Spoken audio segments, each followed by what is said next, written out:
Esto es DW Noticias desde Berlín. El líder opositor venezolano Juan Pablo Guanipa vuelve a desaparecer de la vida pública solo horas después de haber sido excarcelado.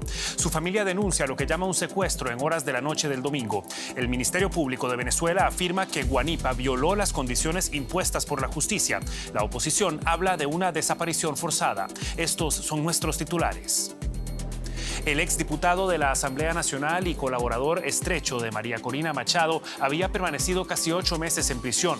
En su breve periodo en libertad este domingo criticó al régimen chavista y exigió nuevas elecciones. Tendremos detalles desde Caracas. Además, un frente frío sin precedentes en el Mar Caribe está provocando graves inundaciones y deslizamientos en Colombia. Al menos 17 departamentos del país se han visto afectados por las fuertes lluvias que ya han dejado más de 120.000 damnificados.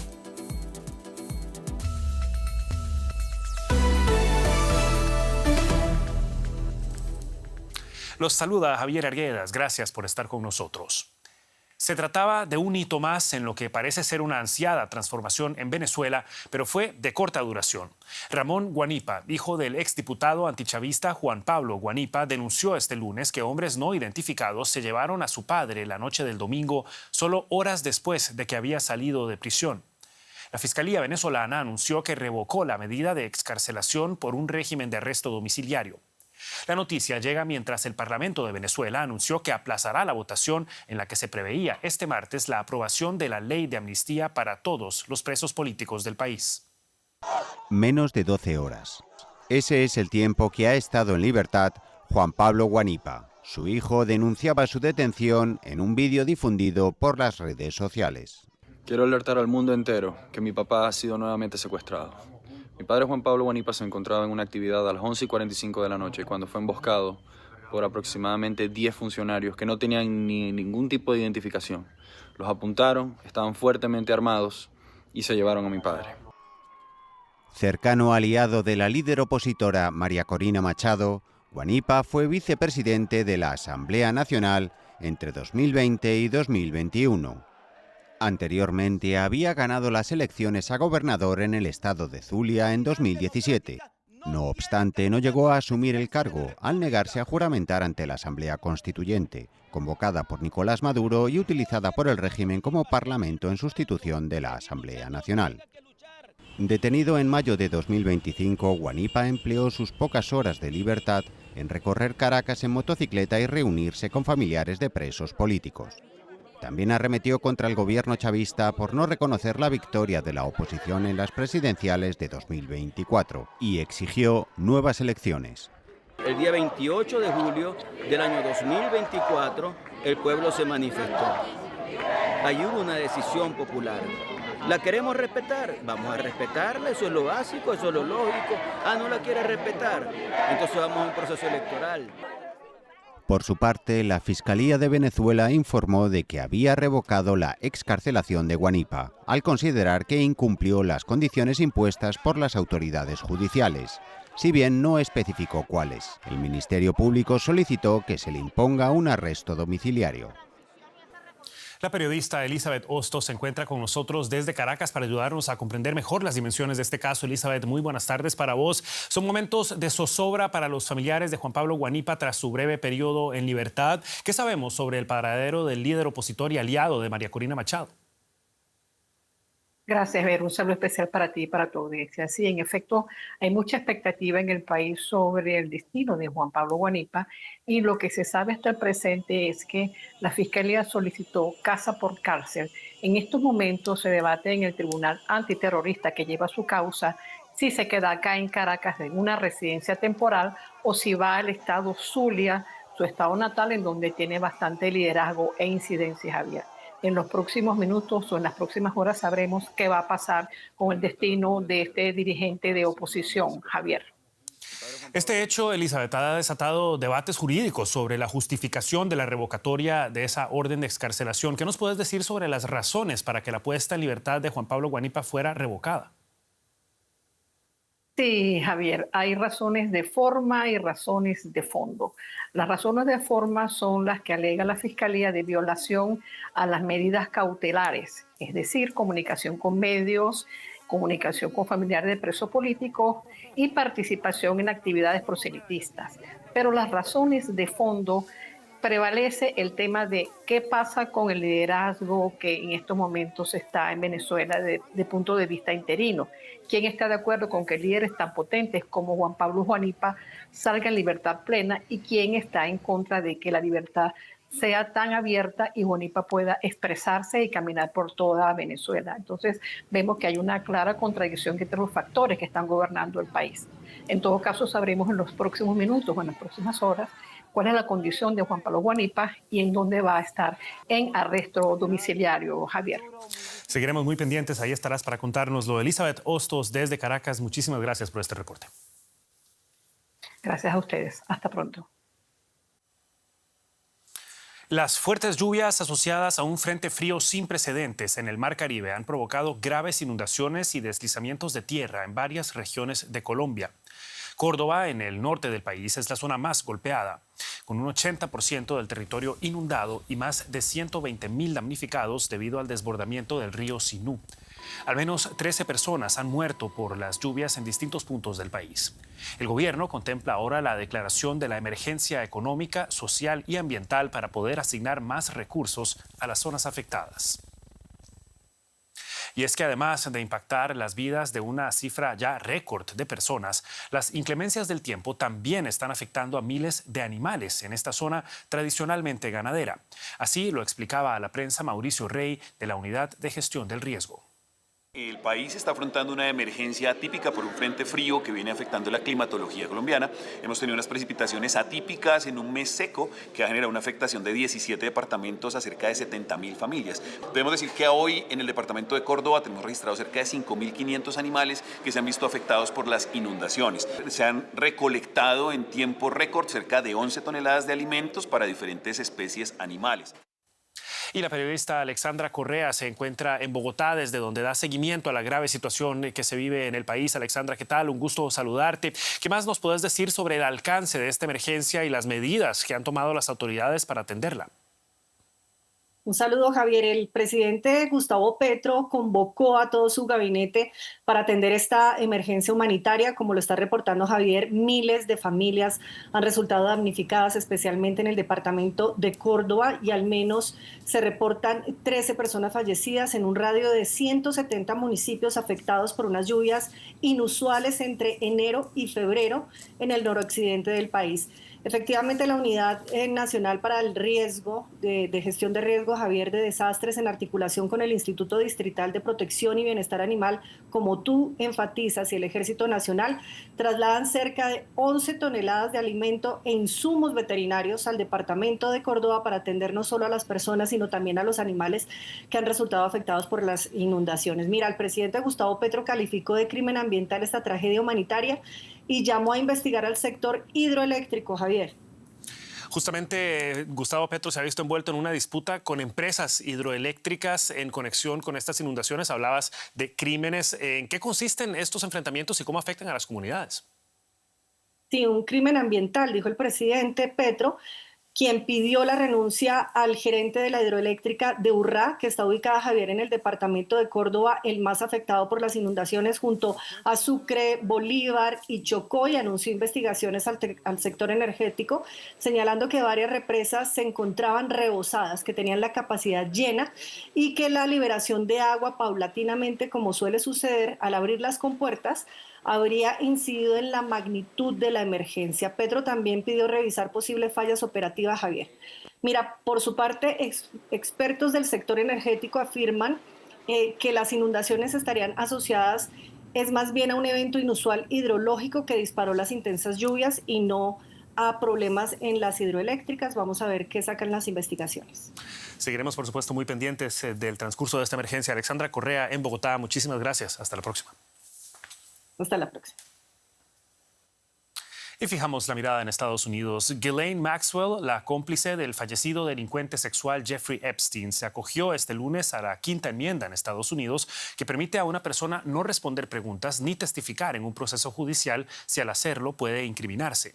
Maxwell se negó a responder preguntas en la investigación que lleva a cabo el Comité de Supervisión de la Cámara de Representantes. Con su negativa a aportar más datos sobre el funcionamiento de la red de tráfico sexual, se cierra una de las vías que los legisladores querían abrir en la investigación. El abogado de Maxwell afirmó que su cliente, que cumple una condena de 20 años de cárcel, está dispuesta a testificar libremente, eso sí, a cambio de un indulto que solo puede conceder el presidente de Estados Unidos, Donald Trump. Pasamos ahora a la economía. Como ven, ya está con nosotros Juliana González y las consecuencias para Cuba del bloqueo estadounidense.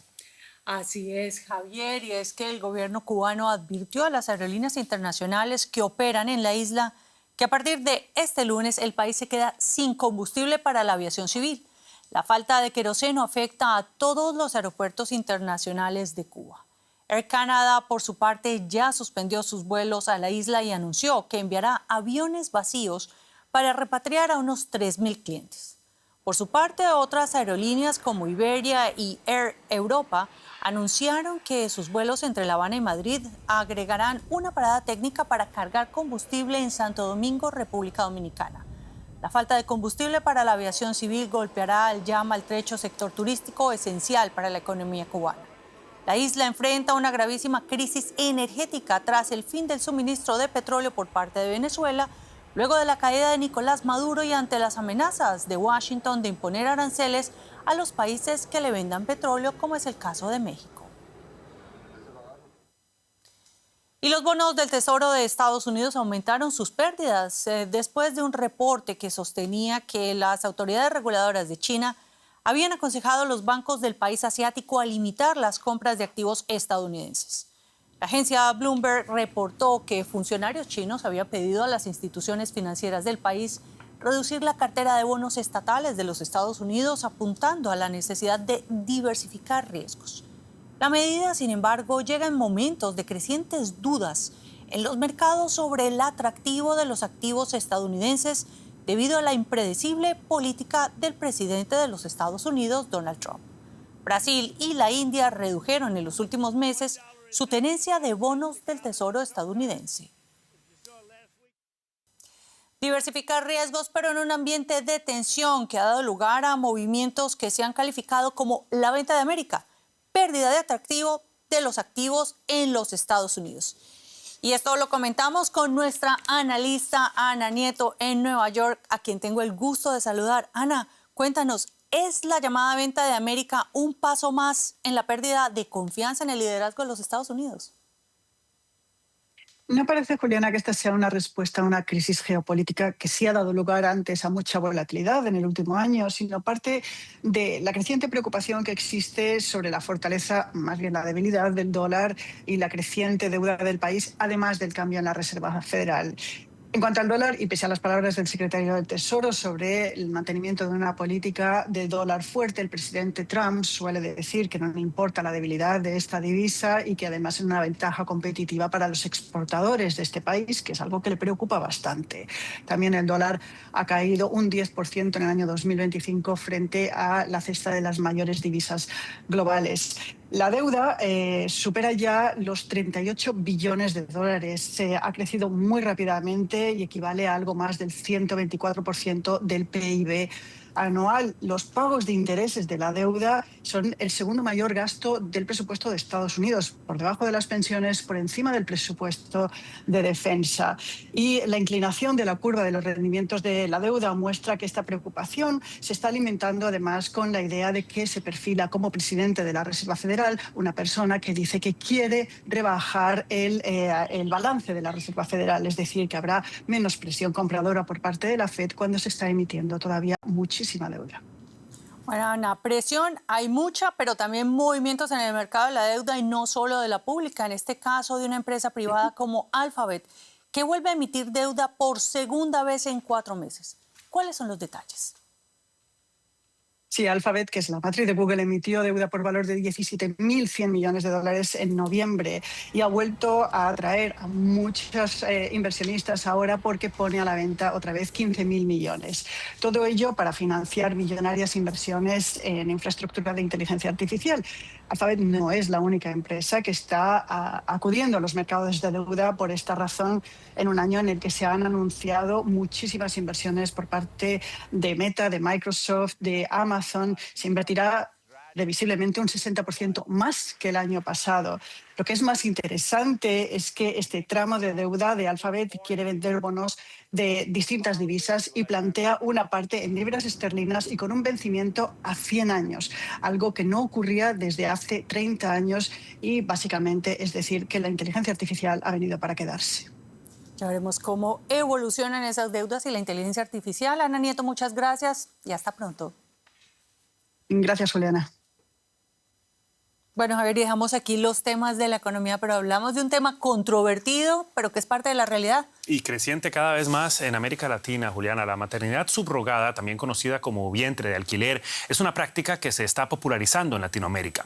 Para algunas mujeres es una fuente de ingresos, mientras otras lo denuncian como una forma de explotación. Colombia se ha convertido en un país atractivo para esta práctica. Cuando en Estados Unidos el costo asciende a unos $200.000, en Colombia baja a $70.000. A falta de un marco legal para regular las intervenciones, expertos advierten de los peligros para las partes involucradas. El Congreso colombiano debatirá pronto un proyecto de ley por orden de la Corte Constitucional. Los 2 últimos embarazos de Estela le generaron ingresos para criar a sus propios hijos y seguir estudiando. Es una de cientos de mujeres colombianas que han alquilado su vientre. La satisfacción de que usted puede hacer feliz a una persona regalándole lo que más anhelan y lo que más quieren, que de pronto es complementar una familia y pues el complemento pues en sí de una familia pues son los hijos. Estela ganó casi 10.000 euros por el último embarazo. En Colombia la gestación subrogada no está regulada y va en aumento. En la práctica intervienen hospitales de fecundidad y fundaciones que intermedian entre las partes a cambio de una comisión. Son personas extranjeras, la mayoría son 2 hombres que claramente pues no pueden tener un hijo y pues que tienen todo el derecho de ser padres porque todos tenemos el derecho a ser padres. Hay algunas parejas de hombre-mujer que por algún impedimento físico no puedan ser padres, entonces recurren a este tema. La Corte Constitucional de Colombia pidió al Congreso que legisle sobre el tema. Expertos consultados consideran que la falta de un marco legal supone riesgos para todas las partes. Significa mayores riesgos para las gestantes sustitutas, para los padres intencionales y para los niños, porque piensa que entonces estaríamos hablando de acuerdos que no se legalizan, de procedimientos médicos que no tienen lugar en los mejores sitios en los que se prestan servicios médicos y también potencialmente el tráfico de niños transfronterizo cuando la práctica no es regulada. El debate apenas comienza en Colombia, donde distintas organizaciones consideran que la gestación subrogada debería prohibirse. Pienso que esta práctica es muy probable que opere al día de hoy en Colombia sobre la base de la violación integral de los derechos humanos de las mujeres e incluso de los niños y las niñas que son producto de este proceso de gestación. De facto, este proceso o este mercado más bien opera de manera poco transparente, sin limitaciones claras y sobre la base de la pobreza y la desigualdad, que es lo que hoy empuja a las mujeres. Para Estela, ser madre subrogada también significa separarse de los bebés que trae al mundo. Siempre es un poco doloroso, pero es algo contradictorio, puedo decir yo, porque es satisfactorio saber que ese bebé va a estar bien cuidado, va a tener posibilidades buenas, porque pues digo yo que si una persona hace lo posible pues por ser padre, es porque tiene la manera y la posibilidad de poder tener a ese bebé bien. Un estudio reciente del Semillero de Investigación, Trabajo y Derecho de la Universidad de los Andes apunta que la mayoría de las mujeres que alquilaron su vientre en Colombia estarían dispuestas a hacerlo de nuevo. Y antes de irnos, en Puno, a orillas del lago Titicaca, centenares de personas se dieron cita para danzar en la fiesta de la Virgen de la Candelaria, Patrimonio Inmaterial de la UNESCO. Ataviados con elaborados disfraces, los participantes recorrieron este lunes las calles de la ciudad del altiplano peruano hasta la iglesia de San Juan Bautista. Durante la ceremonia bailaron danzas tradicionales andinas como la diablada, la morenada, los caporales y encarnaron a personajes mitológicos como Anchanchu o los Ukukus. La celebración se remonta al siglo XVI y hunde sus raíces en la tradición cristiana traída desde España y en costumbres precolombinas.